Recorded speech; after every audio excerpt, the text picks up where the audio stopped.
So, if you are a pre-boomer, boomer, cuspid boomer, or if you're one of those X, Z, Y, and P and K people, and we're lucky enough to have the others take and teach you this, this is a seasonal treat. It has to be prepared quickly.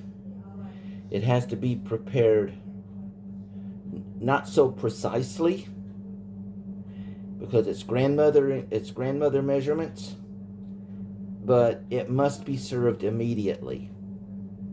All right. Now, what did I do with that?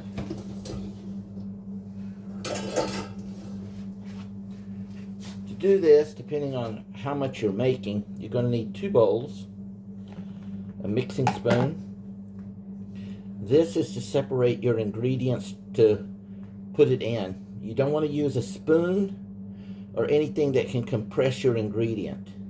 You want to keep it nice and fluffy, so we're just going to slightly scoop it off the top and then put it in, both when we go and get it and when we put it into here.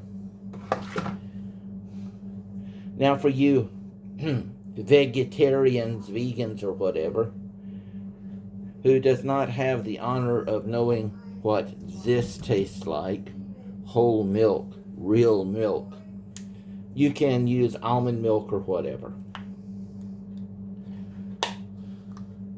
Once this is preserved, once this is made, it cannot be preserved.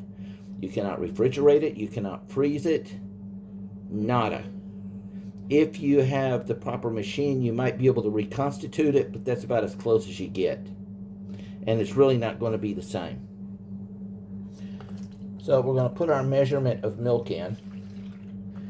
I'm making a very small amount just for this demo and for me. So I'm using about 1.5 cups, 2 cups.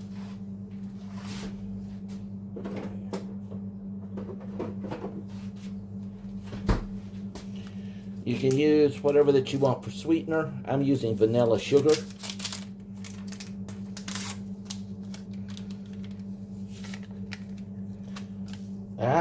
Get out of there. Since this is a seasonal treat, I only do it maybe once a year.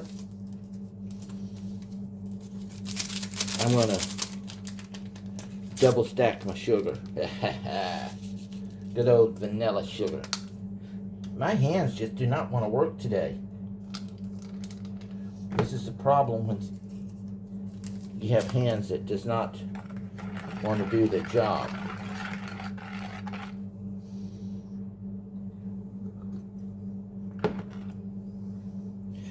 Now, if you are using regular sugar or something else, you can use vanilla extract.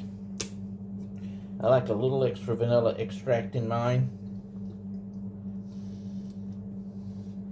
Go easy on the stuff. It goes a long way.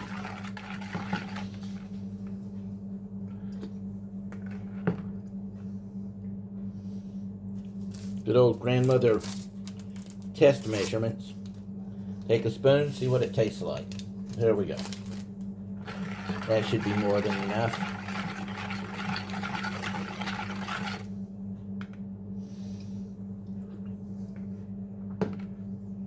Just about right.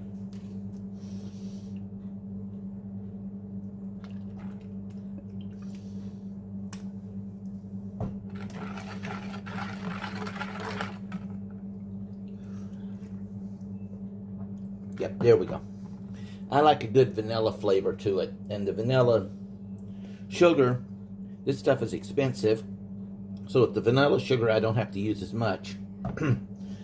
Now, at this point, we add our last 2 ingredients. Your condiments, it can be strawberries, it can be blueberries, it can be any kind of fruit that you want, depending upon the end flavor result. I'm just going to do a straight vanilla today. So let me go get the, need my big bowl, I need to go get the last ingredient. This is very time restrictive, time sensitive. From the time that you bring this in to the kitchen to the time that you mix must be instant. All of this needs to be done ahead of time. Otherwise, you don't get the right consistency. So everything's ready. I go outside. Yes, that is what it looks like. It's been snowing all night, so it's cleared off any dust and so on in the air as much as possible.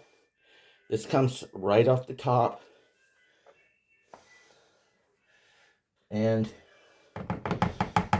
you guessed it, I put it into my mix with my berries. You could use like Nesquik strawberry flavoring, chocolate syrup, Cava, even Swiss Miss if you want a nice Swiss Miss flavor.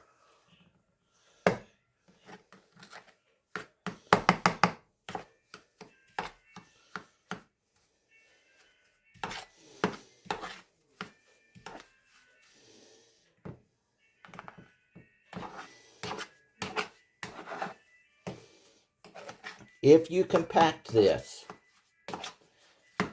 collect it beforehand and it sits outside while you do whatever. If you use a spoon to gather it and compact it, you wind up with slight molecules of ice crystals that will make it feel very bad to the palate and to the tongue. And that's why you want to collect this at the very end. That'll be the last thing that you put in.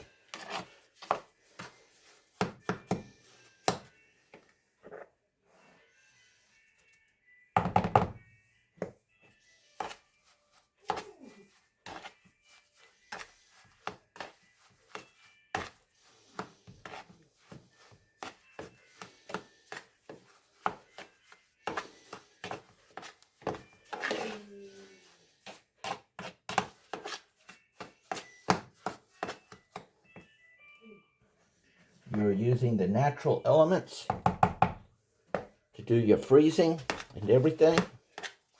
Notice I'm cutting this in. I'm not just stirring it. Again, this way I don't compress anything.